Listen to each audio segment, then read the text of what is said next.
मालदार होने के चक्कर में। मुझे एक बात बताओ, क्या तुमने अपनी जिंदगी में कोई शख्स ऐसा देखा जो सगा बेटा, तवज्जो रखना इस बात पर, इसलिए आसान बोल रहा हूं ताकि आपकी समझ में आ जाए, और तेज भी नहीं बोल रहा हूं, रुक रुक के बोल रहा हूं। सगा बेटा, मेरे बात फौरन शायर इस्लाम को सुनेंगे। सगा बेटा, सगा बेटा अपनी माँ के साथ जिना करे, अपनी माँ के साथ गलत हरकत करे, उससे ज्यादा नालायक कोई हो सकता? बताओ, उससे ज्यादा बुरा कोई हो सकता? उससे ज्यादा खराब कोई हो सकता है? अब क्या बताऊं मैं तुम्हें, तुम्हारे यहाँ के हालात तो मुझे पता नहीं, मगर मुसलमानों में 5% हो गए। कौन है वो? मेरी बात भी गलत हो सकती है, तुम्हारी भी, मगर मैंने कहा ना जो कर्री बातें होंगी या तो कुरान से टकराऊंगा या हदीस से। अगर तुम्हें कोई ऐसा मिल जाए जो अपनी माँ के साथ गलत हरकत करता हो, बोलो उससे दोस्ती करोगे, बोलो उससे रिश्तेदारी करोगे, और अगर तुम में से कोई हो तो तौबा करेगा, बोलो इंशाअल्लाह। कौन है वो? यार क्या इससे ज्यादा नीच हो सकता? क्या इससे ज्यादा बुरा हो सकता? क्या इससे ज्यादा खराब हो सकता? जो जिस माँ ने 9 महीने पेट में रखा, जिस माँ ने दूध पिलाया, जिस माँ ने दूध पिलाया, 9 महीने पेट में रखा हो, वो कितना नालायक बेटा होगा, कैसा होगा जो अपनी माँ के साथ गलत हरकत करे। इजाजत हो तो सुनो, हदीस शरीफ सुन लेना।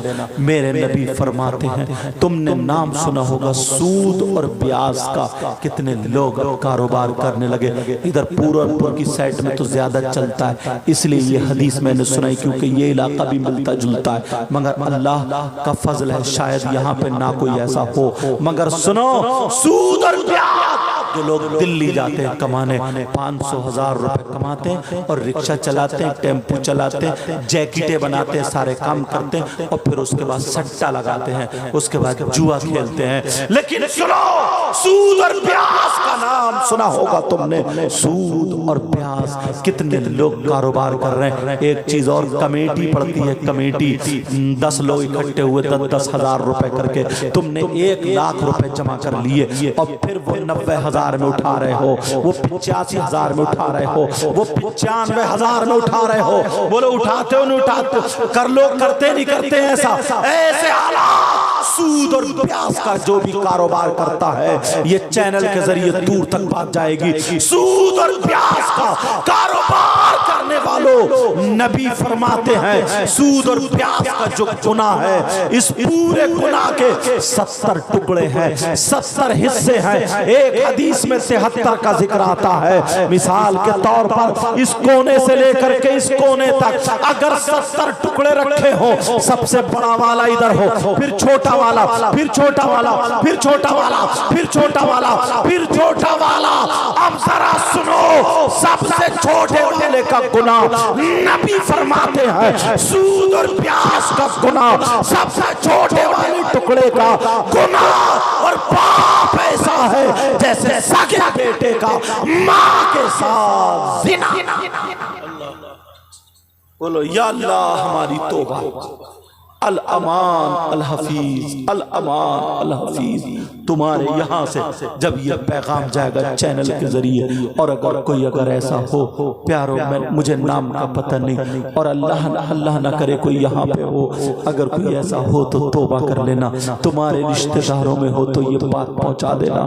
समझ में आ रही है बात? आज के बाद हराम का लुक़मा नहीं खाएंगे, आज के बाद झूठ नहीं बोलेंगे, आज के बाद किसी को तकलीफ नहीं देंगे। मैंने कितनी हदीसें पढ़ी है, कुरान की आयतें पढ़ी है, और जरा थोड़ा सा सुन लो ताकि बात आगे बढ़ती चली जाए। हमारे शायर साहब आ चुके हैं।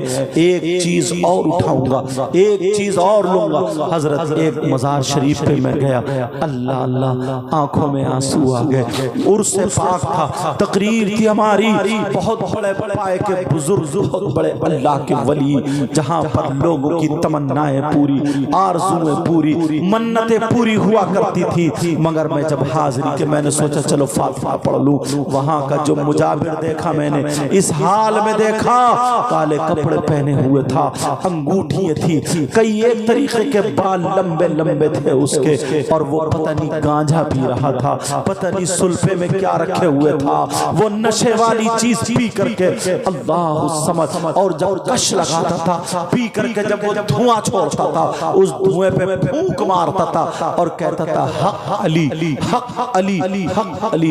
अल्लाह समझ, दिल फटने के करीब था।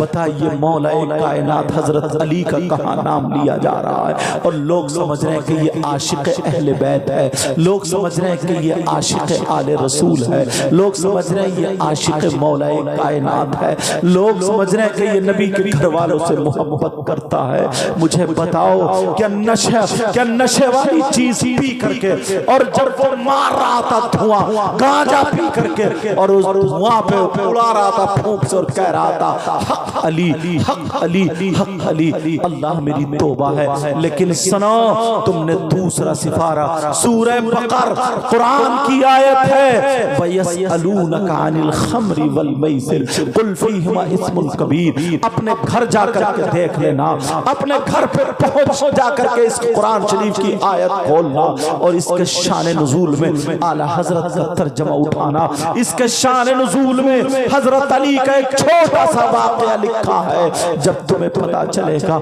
आज कितने लोग शराब पीते हैं, आज कितने लोग शराब पीने लगे हैं, आज कितने छोटे छोटे बच्चे नशे की तरफ जाने लगे हैं, छोटे छोटे बच्चे नशा लेने लगे हैं, इंजेक्शन लेने लगे हैं, कैप्सूल खाने लगे हैं, तरीके तरीके के नशे आ गए हैं मार्केट में, और वो नशा खाने लगे हैं। समझ रहे हैं कि हमें सुरूर मिल रहा है, कोई अफीम के चक्कर में, कोई अफीम की शक्ल में, कोई चरस की शक्ल में, कोई सिगरेट में रख के पी रहा है, कोई कैसे ही खा रहा है। लेकिन जरा सुनो, हजरत अली से प्यार करने वालों, हजरत अली से मोहब्बत करने वालों, हजरत अली का ये वाक़या सुनो। हजरत अली फरमाते हैं, कुरान शरीफ में शान नुज़ूल में इस आयत के तहत लिखा हुआ है, हजरत अली फरमाते हैं अगर कहीं पे तालाब हो और उस तालाब में शराब के चंद कतरे डाल दिए जाएं, हजरत अली फरमाते हैं शराब के चंद कतरे डाल दिए जाएं, और वो शराब के जब चंद कतरे डाले गए पानी में,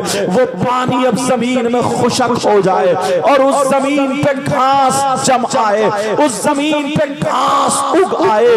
ये हजरत अली फरमाते हैं उस घास को मेरी बकरियां खा ले, मेरी बकरियां चर ले।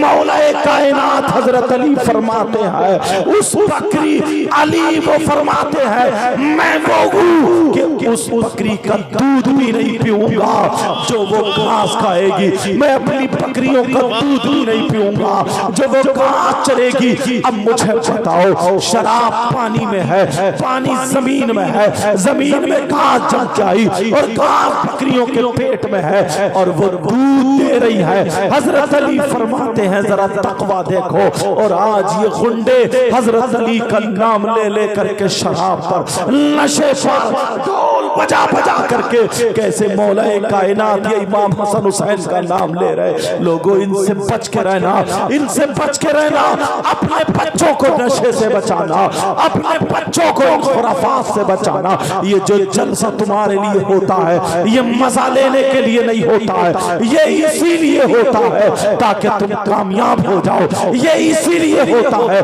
ताकि तुम आगे बढ़ते चले जाओ, ये इसीलिए होता है ताकि तुम नमाजी बन जाओ, ये इसीलिए होता है ताकि तुम अच्छे हो जाओ। और जब तुम अच्छे बनोगे, कामयाब होगे, तो तुम्हारा जलसा ये कामयाबी की तरफ पहुंच जाएगा, गोया कि ये कामयाब हो जाएगा।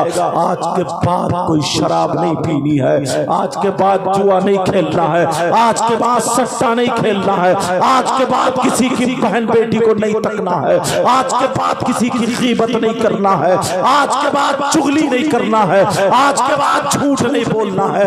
अभी से ही हमें अहद कर लेना है, किसी को दगा नहीं देना, किसी को धोखा नहीं देना, पक्का सच्चा मुसलमान बन के रहना है। बोलो इंशाअल्लाह, इंशाअल्लाह, इंशाअल्लाह, इंशाअल्लाह। अच्छे अच्छे शायर आपके यहाँ मौजूद हैं, अच्छे अच्छे मुकर्रिर हैं, बस मेरी गुफ्तगू पूरी हुई है। तकरीर मेरी खुशक जरूर थी, मगर मैं उन पहलुओं पे बोला हूँ जो काम में आने वाली हैं। प्यारो, मुझे किसी की बहन बेटी को जलील नहीं करना था। माफ़ी चाहता हूँ, माजरत चाहता हूँ। अगर किसी को किसी के दिल पे कोई बात लगी हो, किसी के दिल को ठेस पहुँची हो, मेरा मकसद हरगिज़ नहीं था कि मैं किसी को जलील करूँ। मेरा मकसद ये था कि हमारी पूरी कौम सुधरती हुई नजर आए, हम बुराइयों से बच कर के अच्छाइयों की तरफ को आ जाए। आज के बाद इतने प्यारे हो जाओ, तुम्हारे चेहरों पे दाढ़ी हो, तुम्हारे सर पे टोपी हो, जिधर से गुजरो सलाम करते हुए गुजरो। लेकिन सुनो जरा, मेरी तरफ तवज्जो रखो। जब बात फैलने लगी, इधर आधर बात बढ़ने लगी, अब रो रही है, अब रो रही, पता नहीं मेरी बेटी पे जादू, कोई जादू जादू क्यों दिया मोबाइल? बोलो, क्या पहले की औरतें नहीं थी? इसे जरूरत क्या? ये काम तो कोई मुफ्ती साहब नहीं करेंगे ना, कोई पीर साहब नहीं करेंगे ना, कोई इमाम साहब नहीं करेंगे। कौन करेगा ये? माँ बाप। कौन करेगा ये काम? माँ बाप। और कमेटी वाले भी सिर्फ इतना काम करेंगे कि ये पिंडाल लगा दें, सजा दें, इतना अच्छा इंतजाम, इतना प्यारा इंतजाम, इतने शानदार तरीके में खाना खिला रहे हैं, उलमा को बुला रहे हैं। किस लिए बुला रहे हैं? इनके बेटे की शादी है क्या, या इनकी बेटी की शादी है, भाई की शादी है, बहन की, इनके रिश्तेदार की? नहीं, ये जलसा इसलिए करा रहे हैं। और इमाम साहब क़िबला को इस जलसे का सरपरस्त बनाया, कारी साहब को इस जलसे का सरपरस्त बनाया, पढ़े लिखे को सरपरस्त क्यों बनाया? इसलिए ये जलसा कर रहे हैं ताकि हमारे गांव में सुधार आ जाए, ताकि हमारे गांव की बुराइयां निकल जाए, खुराफात। कौन सी माँ ऐसी है जिसे पता नहीं है मेरी बेटी का कहां मोबाइल पे कनेक्शन है? कोई माँ ऐसी? सारी माओ को पता, जीने की आड़ में खड़े हो गए किससे बात कर रही है, मगर जानबूझ के अंधी बनी पड़ी, जानबूझ के। चक्कर क्या मालूम? चक्कर ये है ना, शादियों में जो सजा के ले जाती हैं और जो डेकोरेशन करा के, इसलिए पहले रिश्ते आते थे ना, उनकी नेकी को देख करके रिश्ते आते थे, उनकी अच्छाई को देख करके। लड़कियों के रिश्ते आते थे खानदान की शराफत को देख के। और अब लड़के शादी में जाते ना, ऐसे घूम रहे हैं जैसे बौराने कुत्ते। जैसे इनके घर में इनकी माँ बहन है ही नहीं, समझे? इससे पूछो कैसी चाहिए तुझे, शादी करेगा तो इसे चाहिए भूरी और खुद है कलुआ। तू तो एक मर्तबा कम से कम देख लेता शीशे में अपना मुंह। शराफत देखो। नबी ने फरमाया, अब लोग मुझे कम देख रहे हैं, अब तोड़ाने वालों को देख रहे हैं। नबी ने फरमाया शादी की जाती है चार चीजों की बिना पर। ले मालिहा, उसके माल की वजह से। ले हसबिहा, उसके खानदान की वजह से। ले जमालिहा, उसकी खूबसूरती की वजह से। वली दीनिहा, उसके दीन की वजह से। ये चार चीजें हैं। चार लड़की हैं, एक दीन वाली दीनदार है, और एक खूबसूरत एक खानदान वाली, समझ रहे हैं, और एक माल वाली। किसको अपनाओ? किसी मौलाना से मत पूछो, नबी से पूछो। नबी फरमाते फज़फर बिज़ाति दीन, दीन वाली को अपना लो, इंशाअल्लाह कामयाब रहो।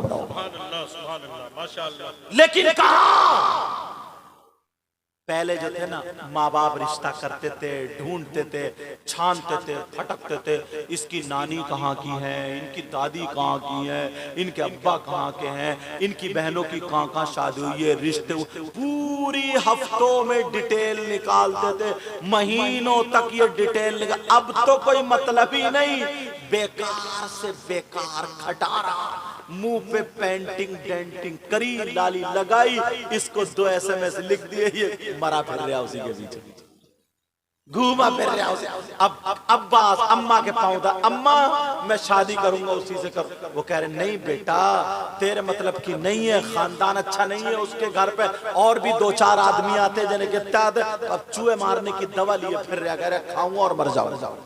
तो मरो, फिर रोते काहे को? लेकिन सुनो, ये जो जलसा कराया गया इसीलिए ताकि ये बुराइयां निकले, खराबियां निकले हमारे अंदर से, ऐसे हालात। और जरा तवज्जो रखो, एक चीज और उठाता हूँ जो बड़ी तेजी से चल रही, लोग पक्के सच्चे नबी के गुलाम हो जाओ। वाखिर दावाना अनिल हम्दुलिल्लाहि रब्बिल आलमीन। इसमें जो गलती हुई हो सबको गवाह बना करके मैं तौबा करता हूँ। आप भी तौबा कीजिए, पढ़िए अस्तगफिरुल्लाह रब्बी मिन कुल्लि ज़ंबिन व अतूबु इलैह। कलमा शरीफ पढ़े ला इलाहा इल्लल्लाह मुहम्मदुर रसूलुल्लाह व मा अलैना इल्लल बलाग। अस्सलामु अलैकुम व रहमतुल्लाह।